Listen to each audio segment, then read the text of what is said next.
Le Musée maritime de Charlevoix débute un nouveau projet d'exploration sous-marine qui s'ancre au cœur du fleuve Saint-Laurent. À l'heure actuelle, on est en train de tenter d'identifier une épave qui a été localisée par les services hydrographiques canadiens depuis déjà plusieurs années. La technologie aidant, on est en mesure maintenant de pouvoir sonder le fleuve, le lit du fleuve avec beaucoup plus de précision pour détecter la présence de dangers à la navigation. Ce faisant, on trouve parfois des anomalies qui se transforment en épaves. Et dans ce cas-ci, on savait qu'il y avait au moins 2 épaves dans la région de l'île aux Coudres. En fait, il y en a au moins 3, peut-être plus, peut-être davantage. Mais le projet était de tenter d'identifier une de ces épaves-là qui se trouve au sud de l'île aux Coudres.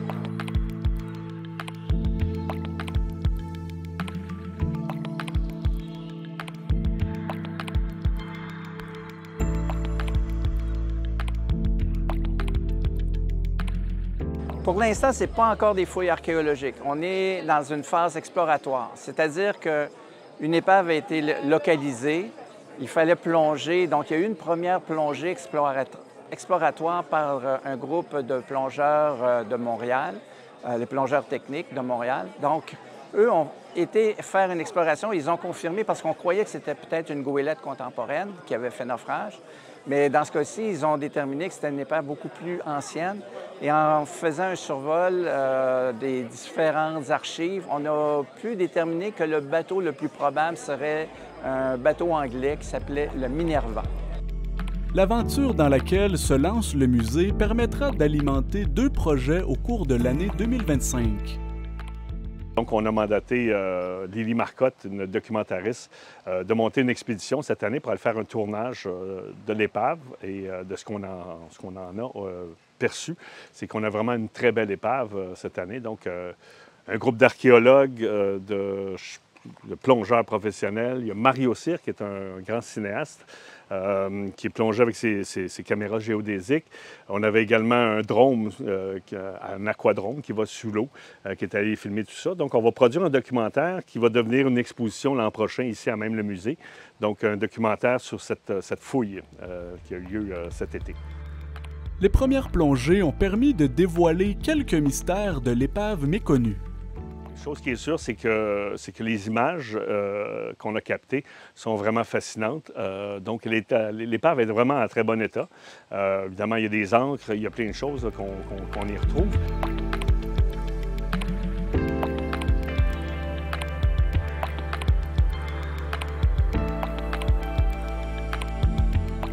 Et à ce moment-là, ils ont pu découvrir certaines traces de la cargaison que le bateau transportait. Entre autres des pipes en plâtre qui étaient typiques de l'époque, et d'autres éléments beaucoup moins évidents à cause des coquillages qui les recouvrent. Donc, on présume avoir au moins une encre, peut-être même 2, qui ont été localisées, ce qui pourrait éventuellement nous donner de meilleures informations. Les conditions du milieu dans lequel gît l'épave présumée du Minerva expliqueraient en partie les raisons pour lesquelles le site n'aurait pas été exploré auparavant. C'est une épave qui n'avait pas été fouillée. Elle est assez profonde quand même et il y a beaucoup de courant dans ce coin-là. Donc, ça prend vraiment des professionnels pour aller plonger là. Ce n'est pas les amateurs qui peuvent se rendre là. Alors, on a installé une ligne de vie. On est descendu avec nos bateaux. On a eu 5 jours de tournage à même l'épave. C'est 25 minutes sous l'eau. On remonte, puis on revient le lendemain. On a eu des conditions climatiques vraiment idéales pour cette plongée-là. Mais la raison, probablement, c'est parce qu'elle est quand même difficilement atteignable. Le directeur général sortant reconnaît que cette expédition s'inscrit dans une nouvelle tendance du musée pour les expositions qui portent sur des naufrages de bateaux. Il y a des drames là-dedans, il y a des gens de la région, et tout ça. C'est une histoire qui fascine les gens, donc les naufrages. Puis c'est effectivement pendant la création de l'exposition naufrage qu'on a eu vent de cette épave, qui était très bien préservée sous l'eau, parce qu'elle était on calcule environ 130 pieds de profondeur, donc 45 mètres. Et donc, cette épave qui est bien préservée parce qu'il n'y a pas beaucoup de sel à cette profondeur-là. Donc, l'épave, c'est très bien conservé. Donc, on a poussé l'idée de faire un documentaire sur cette fouille et dans l'obtention de peut-être en 2026 de présenter une nouvelle exposition ici au Musée maritime, sous toute réserve, avec un dôme géodésique. On va réinstaller un dôme géodésique sur le site et de là présenter un film, un conte pour tous, un scénario de film avec Mario Cyr en vedette dans le document. Et donc, c'est une première étape, ce documentaire. L'expédition sous-marine a également pour but la sensibilisation au patrimoine historique du Québec.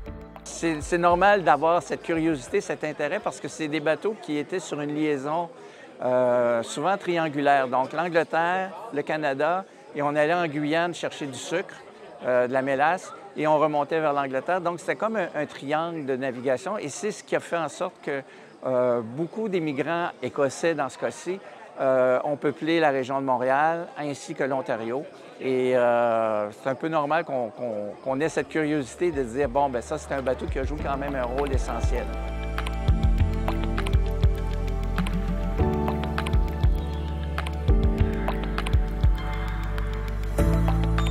En ce qui concerne, entre guillemets, la mémoire, pourquoi est-ce que c'est important de mener ces expéditions-là, à votre avis? Bien, c'est justement pour conserver la mémoire, pour savoir d'où on vient.